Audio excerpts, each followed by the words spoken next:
Студентите во светот дебатираат за вештачка интелигенција, додека македонските студенти се уште немаат ниту пристојни студентски домови. Незадоволство има, но наметнатите поделби по етничка и партиска основа создаваат апатија. Резултатот е застрашувачки, масовно иселување. Како може тоа да запре, во зошто разговараме со Бленди Ходаи, поранешниот средношколски лидер, а сега студент, но и натаму активист кој се бори за младите. Добре дојде во зошто за Бленди Ходаи. Бленди, последен пат кога разговараме, размислуваше да заминеш на студии во странство. Тогаш уште беше нели средношколски лидер, но остана тука, студираш на филозофскиот факултет во Скопје и продолжи да се бориш за правата на младите. Зошто остана?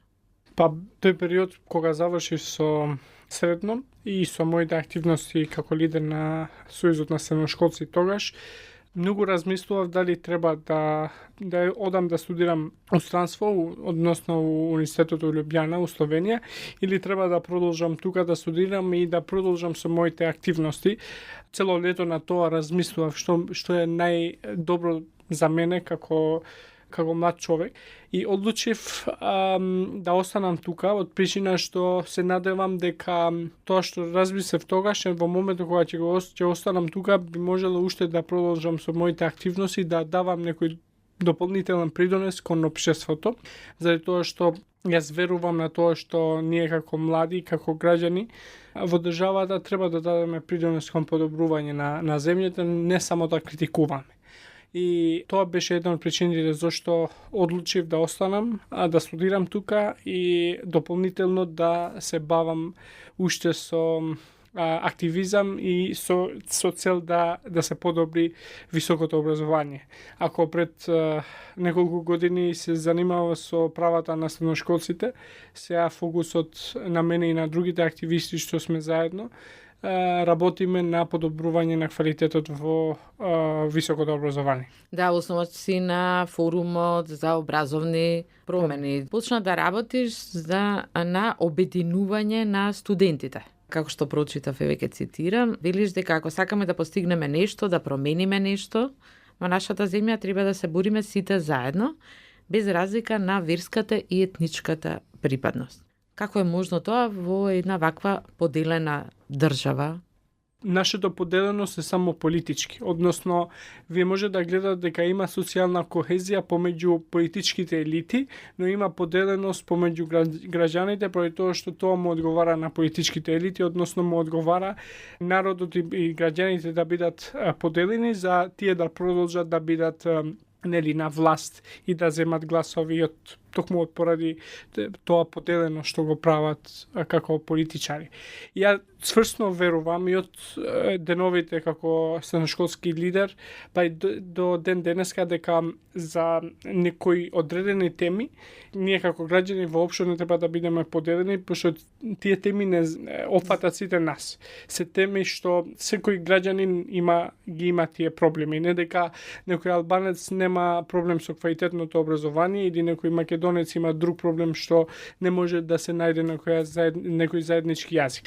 Затоа идејата е секогаш да бидеме да се здружиме заедно кон подобрување на некои идеи и цели што ние ги имаме. И тоа мислам дека нашите младите генерации, што сме новите генерации, односно можеме да го реализираме тоа и во наредните 10-15 години верувам дека тој јас што постои моментално етничкиот, верскиот јас, тоа нема да постои после 10 и 15 години. Да, но спомена младите албанци и младите македонци практично не се разбираат меѓу себе. Зборуваат на англиски јазик. Нели, многу млади албанци не знаат воопшто македонски. Македонците не учат никаде албански јазик, го нема и покрај сите промени, закони за јазици, не го знаат. Првенствено нема комуникација. Да, нема комуникација поради тоа што самиот систем го има создадено една идеја што младите треба да бидат поделени. Видете вие на пример во образовниот систем, во средното образование, вие имате едно училиште што е поделено во две згради за да ги подели албанците и средношколците што се албанци и македонци за да не се карат. Овие се некои решења што тие што раководат со општината и со Министерството за образование и наука ги имаат воведени што се многу краткорочни. Моментално ќе го решат проблемот за да не има некоја да не се тепат, да нема тепачки, но у долгорочно не ни помага нас како држава. Тоа мислам дека од другиот дел од приказната може да видите дека еден од причините зошто уште имаме стереотипи, меѓусебни стереотипи албанци и македонци е токму поради тоа што во моментот кога ти немаш контакт со другиот, нормално е да криеш такви стереотипи. Значи, ова со научење на јазици, тоа може да се направи во моментот од двете страни, во моментот кога ќе има повеќе контакт од двете страни. Јас верувам многу на тоа дека јазикот многу полесно го научиш кога си цело време на контакт со некој што припаѓа на таа група, односно да одиш на училиште да учиш граматика од албански јазик или од македонски јазик. Затоа еден од начините како тоа може да се подобри меѓусебната комуникација и на учење на македонскиот, но исто така и на албанскиот јазик е кога нема да бидат поделени од самиот систем, да му се наметнува дека мора да бидете вие поделени и кога тоа нема да постои тоа поделеност, тој зид што постои, нормално ова прашање што ми го поставивте нема да го дискутираме дополнително. Филиш, прво во форумот ќе се зафатите со најголемиот проблем, квалитетот, тоест неквалитетот на образованието. Како ти самиот го гледаш веројатно сега на факултет? Тоа што може би го дефинирам високото образование во последните 10 години е тоа што имаме неквалитетно, имаме нетранспарентно и високо образование со многу афери што сме ги имале во последните години, нели? И тоа што нашата идеја што како млади, како студенти треба да не критикуваме само, туку да седнеме и да видиме на кој начин би можеле ние да го подобриме образованието. Имате предлог? Нашиот предлог е многу радикален, е тоа што веруваме дека во наредните 10 години треба да кажеме дека во високото образование, односно не само во високото, пошто не само тамо проблемот, туку во образовниот систем да можеме да правиме радикални промени, каде што нема да се вмешат политичките партии, у смисла било која политичка партија што ќе биде на власт нема да каже дека овие нема да ги прифатиме, овие ќе ги прифатиме. Значи да се креираат образовни политики од експерти што се занимаваат со образовните политики и тие со тие образовни политики да постои целосен национален консенсус од сите страни и веднаш да почне со имплементација од тие реформи. Во моментот кога ќе има таков консенсус, верувајте дека нема да биде возможно некоја политичка партија да дојде и да вика оке, не ми се свиѓа ова што е почнато, нема да се направи, ќе почнеме нешто ново. Пошто цело време политичките партии ги носат одлуките. Тие треба да направат консензус. Да, тоа викам, дека еден од проблемите е што многу реформи се почнати и за да го видиме каков е резултатот на тие реформи, вие морате во образовниот систем да чекате 10 години, да видите каков резултат ќе ви дава. И од искуството што го имаме во последните 30 години е што различни политички партии имаат почнати различни образовни реформи и кога другата политичка партија ќе дојде на власт, за инает ќе каже не ми се свиѓа ова, ние знаеме како да правиме реформа, ние ќе почнеме од почеток. И за 30 години, затоа сме цело време одиме вака се вртиме у круг. Што е најголем проблем? Па најголем проблем е што веќе тоа што образовниот систем го нуди не е воопшто важно за младите. Значи, тоа што сите тие вештини што ги земаме во образовниот систем воопшто не ни се потребни во пазарниот труд. Тоа е едниот проблем. Значи, образованието не ни спремна нас да се вклучиме во пазарниот труд. Тоа е првото. Второто, што влијае исто така во неквалитетното образование, исто така што воопшто образованието не е во тек со модерните и технолошките развои што се моментално. Вие видите колку назад сме со дигитализацијата и во образовниот систем, но исто така и во државните универзитети. Уште користиме хартиен индекс, да одиме цело лето да ги најдеме професорите за да ни дават подпис во индекс и да ни стават оценка, што е жално во 2024 да се дискутира за вакви теми. Во светот се зборува за вештачка интелигенција во моментов, ние зборуваме дали има топла вода во студентските домови. Како објаснуваш тоа што младите како да се поседна работа на агендата на политичките партии? Ќе бидеме сведоци сега за време на изборната кампања што тоа младите се иднина се користи само како политичка флоскула. Зошто? Поради тоа што додека тие политички лидери и кандидати за пратеници ќе викат дека младите се иднината, тие млади што се вклучени во политичките партии трчат низ улица, низ град за да стават постели на овие што треба да се изберат како пратеници. Ако младите се иднина, тогаш младите треба да бидат дел во институциите што донесуваат одлуки. Значи младите треба да се кандидираат за пратеници што ќе донесуваат одлуки за младите. Младите треба да бидат вклучени исто така во институциите, да раководат со институции, да се покажат дека имаат капацитет. Што имаме видено во изминатите години е во ниту една институција вие воопшто немате некој министер или некој директор на агенција што е млад и што ќе му се дава шансата да покажат нешто. Младите се незадоволни, нели селувањето е првиот и многу тежок доказ за тоа. Но дали повеќе сакаат со кафе или пијачка да дискутираат и критикуваат, а од друга страна се апатични, ништо не прават, или има потенцијал за овие промени за кои зборуваш? Се да бидам искрен, младите во последниот период се многу апатични. Цело време зборуваме со другари, друштво во кафе, дека ова не чини, ова треба да се промени, но кога треба да делуваме, многу мал се наброј тие млади врсници што би се бореле за решавање на некој проблем.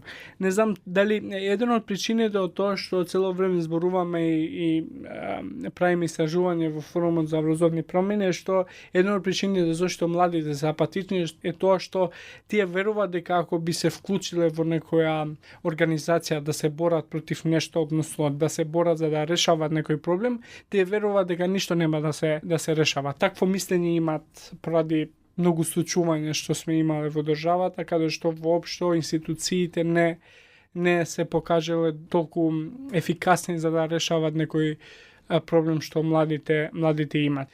И тоа мислам дека би било многу добро и да апелирам преку овој подкаст што треба младите повеќе да бидат авангарда, да се радикализираат у смисла да бидат многу погласни за нивните права и нивните барања што ги имаат кон институциите. Зошто? Поради тоа што институциите се во таа позиција да им служат и на граѓаните и на младите. Тоа им е идејата зашто тие постојат. Идејата е што ние што повеќе треба да бараме од нив, да поставиме барања за да ги решават и да ги исполнат тие барања. Додека ако седнеме само на кафичи и збориме дека ова не чини, ништо нема да се смени. Туку треба да се трудиме, да бараме и да бидеме многу гласни. Не само да протестираме, значи кога викам да бидеме гласни е тоа што вие можете добро да го артикулирате еден проблем и многу добро да го артикулирате решението што вие го барате и да им го презентирате кон институциите. Тоа значи да бидете гласни. А додека ова другата опција што веќе и вие го спомнавте, додека ако седнеме на кафе воопшто ништо нема да се смени. Дали и лично се обидуваат да те обесхрабрат? Зошто ти е се во ова бленди, па ти си паметен, ке направиш добра кариера, зошто трошиш време што ти е гајле за другите? Да, сум имал такви случаи, но исто така и закани за време на мојот активизам поради тоа што говориме многу јасно и за корупција, говориме многу јасно и за различни случаи што треба да се говорат, но едно е јасно што јас верувам многу во моите идеали. Тие идеали се дека првото што во почеток го кажа дека ние како млади граѓани имаме должност да се потрудиме да ги подобруваме некои работи во нашето општество. Второто е што јас верувам дека треба да имаме квалитетно образование, за тоа што образованието еден од причините зашто имаме многу други проблеми во општеството токму поради неквалитетно образование. Затоа јас се борам за да имаме поквалитетно образование. Овие идеали јас воопшто никогаш нема да ги сменам, иако после 10-15 години ќе бидам во некоја или друга држава или во некоја позиција што може би ќе имам повеќе влијание кон креирање политики, да кажам, никогаш нема да ги сменам поради тоа што тие се на некој начин ме идентификуваат како бленди. Тоа што сите ме знаате, што цело време кога мислат на мене, мислат на некој што се бори за подобро образование и подобар стандард за младите и за студентите, и на некаков начин, ако нема да се бавам со овие проблеми, нема да се фокусирам толку многу, некако ми се изгуби тој идентитетот, персоналниот идентитет што го имам во себе. Дали тоа значи дека се гледаш себе си како политичар? Моментално воопшто не гледам од овој политички хаос што постои во државата, воопшто не гледам да бидам дел од нешто такво, но во иднина воопшто не го исклучувам можноста, може би да бидам некој политичар што ќе му служам и на граѓаните, но исто така и на младите за овие битни прашања што сега заедно се дружиме и заедно се борим. И за крај ги спомнавме изборите и кампањата. Гледаш ли во некоја од политичките партии конкретна понуда, решение за проблемите на младите? За жал не, постои една дихотомна реторика во понудите што тие ги презентираат. Едната е што се занимава цело време со окинување на неколку договори, преспанскиот договор и другите, и другата страна се занимава со Европската унија, со вклучување, започнување на преговорите. Двете страни воопшто не се понуди како да се држат младите во државата. Едната воопшто не начин како да се држат младите во државата, и другата да викате вие дека со вклучување на Република Северна Македонија во Европската унија како членка во Европската унија ќе се вратат младите. Тоа воопшто нема сенс и не е логично. Поради тоа што вие имате две примери, го имате Хрватска и Бугарија, две европски земји. Во моментот кога тие стана членка на Европската унија, бројот на млади што се иселија во други европски земји беше двојно повеќе од што беше порано. Поради тоа што тоа му се олеснуваше целата тоа движење што би може да одат на други земји. А причината зашто тие се иселуваа и во моментот кога тие две земји, Хрватска и Бугарија, стана земја членка, е поради тоа што никој од Европска унија нема да доаѓа тука да ти прави промени. Никој од Париз или Берлин нема да ни дојде тука да не го прави Скопје, Берлин или Париз. Благодарам за разговорот. Многу за покана. Слушајте не, следете го подкастот Зошто на Слободна Европа и на Spotify, YouTube и Apple. Кликнете на Зошто и давајте ни идеи и теми кои сакате да ги слушате, а ние ќе прашуваме преку нашите социјални мрежи.